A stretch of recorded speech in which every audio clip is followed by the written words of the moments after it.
Graham Mitchell started that Friday morning with his usual ritual: black coffee without sugar, whole grain toast, and a newspaper spread out on the kitchen table while Paige got the children ready for school. 10-year-old Ethan grumbled that he had to wear his blue jacket. 8-year-old Sophie hummed a tune she had heard on the radio. Graham watched this calm scene with an indescribable feeling.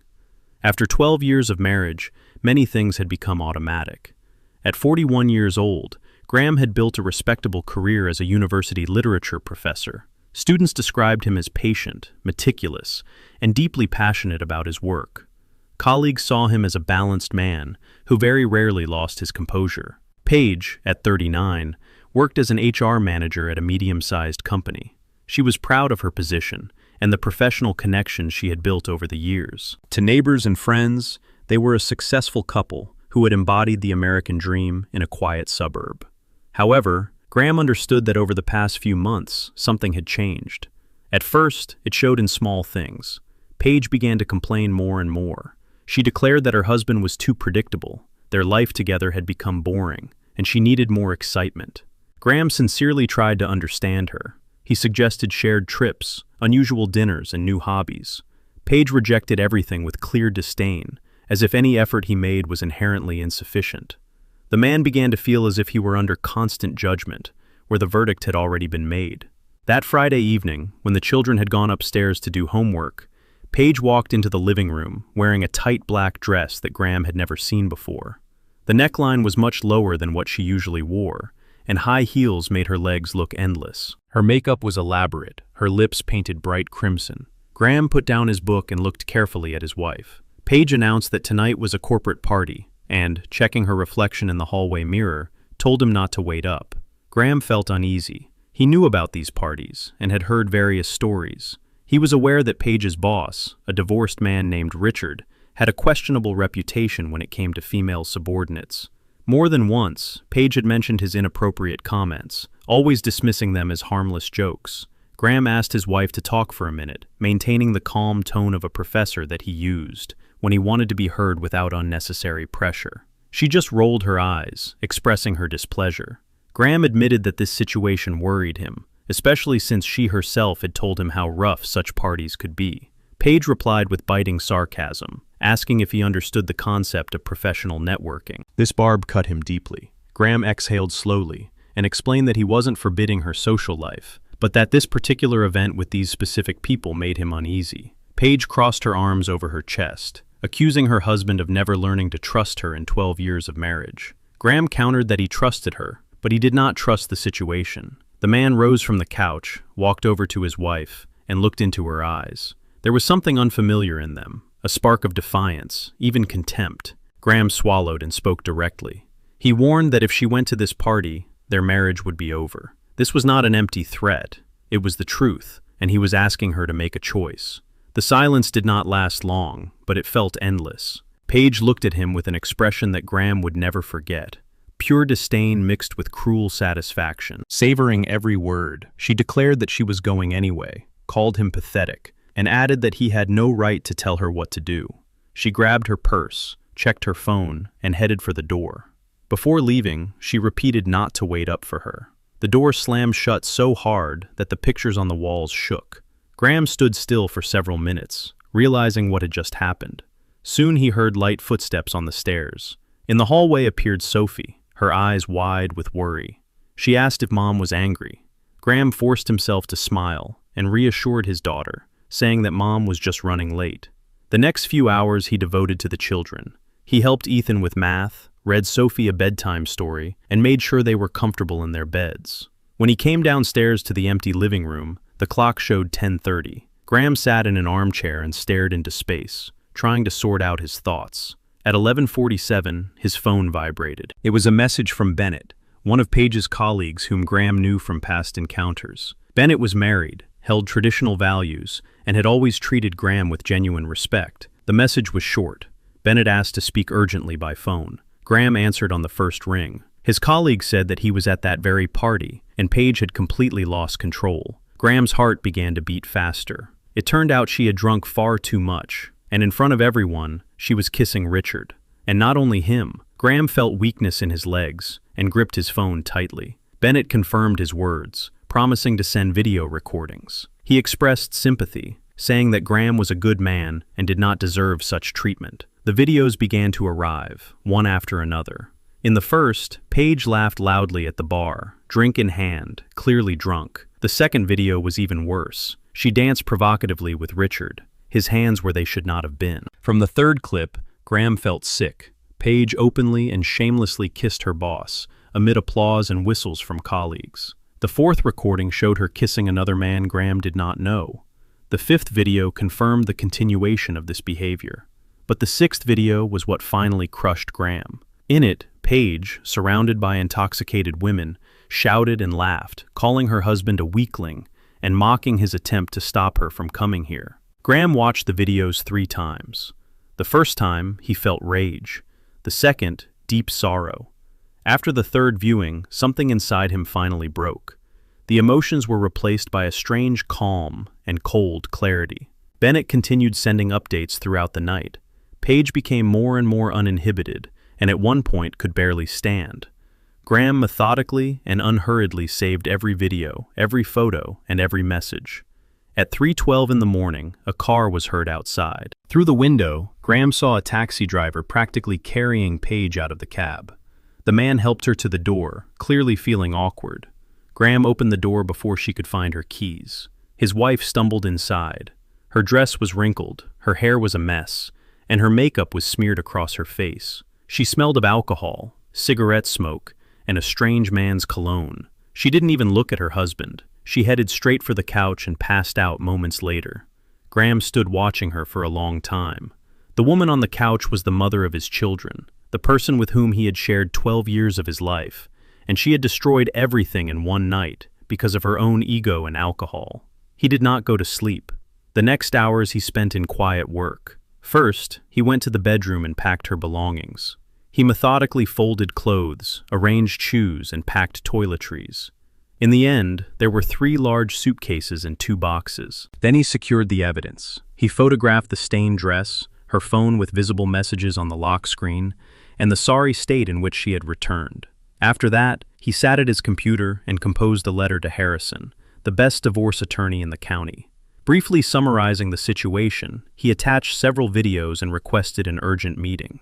Finally, he organized all the financial documents, bank statements, deeds to the house and cars, everything that would be needed for the case. When the first rays of sun came through the window, Graham sat in the kitchen drinking coffee. Hearing the children wake upstairs, he hurried to them to intercept them before they came downstairs.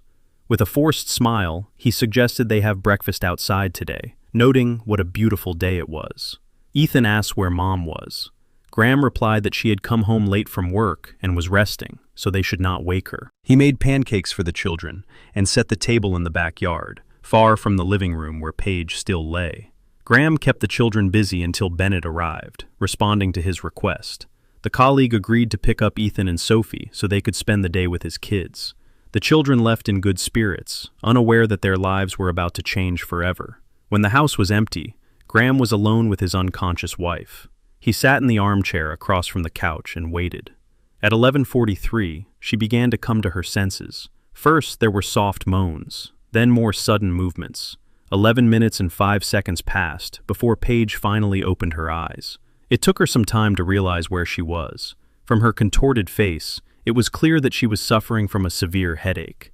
Trying to sit up, she groaned softly and then suddenly noticed the luggage. In the middle of the room stood 3 large suitcases and 2 boxes in strict order. Inside were her things and all of her clothes. Paige blinked several times, as if hoping to wake up from a nightmare. Her gaze wandered around the room until it stopped on Graham, who sat motionless in the armchair. She asked in confusion what was happening, but her husband did not answer immediately. He slowly rose, walked to the center of the room, and stopped right between his wife and her suitcases. His face expressed neither rage nor sorrow. It was a mask of absolute indifference, which frightened the woman more than any scream. When she asked him to explain, Graham simply raised his phone to eye level and told her to watch. The first video started playing. Paige saw herself drunk, laughing like a reckless teenager. In the second clip, she danced with Richard. The third captured a kiss. The fourth showed another episode with a different man. The fifth another. Finally, the sixth video. where she shouted to her friends about how weak and worthless her husband was. The color instantly drained from Paige's face. Horrified, she covered her mouth with her hand. The woman began to make excuses, saying she had been drunk and didn't understand her actions, begging her husband to understand. Graham remained frighteningly calm, his voice almost gentle, which made the situation even more chilling. He reminded her that she had consciously gone to that party, fully aware of his feelings. She had publicly insulted him in front of her colleagues and kissed her boss and strangers while their children slept at home. Paige cried, calling what happened a terrible mistake made in a drunken haze. But Graham just slowly shook his head. His biggest mistake, he believed, had been 12 years of marriage in which he tried to be the perfect husband, patient with her complaints, understanding of her criticism, and always there even when he was ignored. He admitted that he was wrong to believe his efforts ever mattered to her. When Paige tried to appeal to his feelings for the children, anger flared in Graham's eyes for the first time.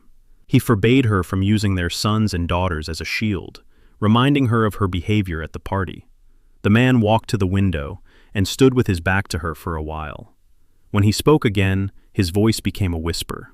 Graham confessed that the most painful part for him was not the infidelity itself, but the fact that after 12 years together, she thought it acceptable to humiliate him so publicly. She knew Bennett would be there and would tell everything, but she simply didn't care. The man turned to face her again and told her that she had exactly 2 hours to leave this house. His lawyer would contact her representative to discuss the divorce terms. Graham promised that the division of property would be fair and custody of the children would be shared. He did not intend to destroy her financially for the sake of the children's well-being. When she declared her love for him, he answered with a bitter laugh, noting that love does not include betrayal and disrespect.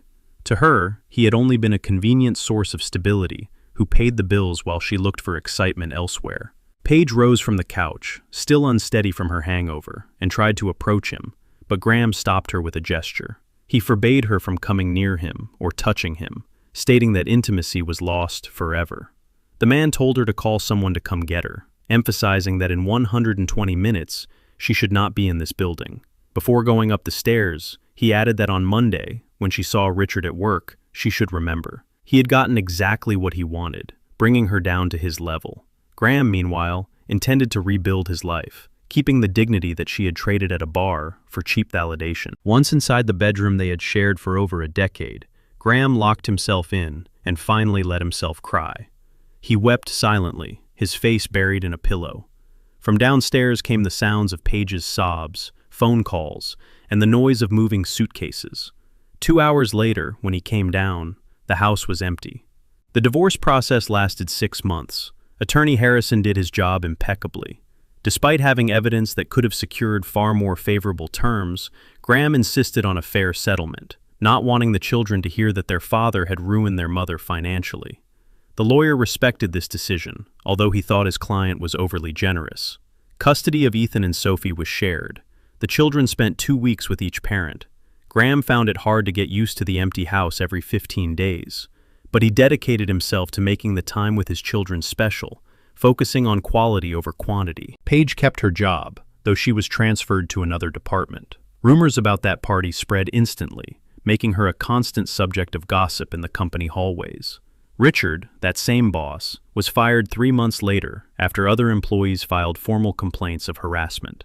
Paige realized, ironically, that the man for whom she had destroyed her family no longer even worked at the firm. In the first month after the divorce, Paige kept her distance, perhaps out of shame or pride. However, in the second month, attempts at reconciliation began. First came long, emotional messages full of remorse.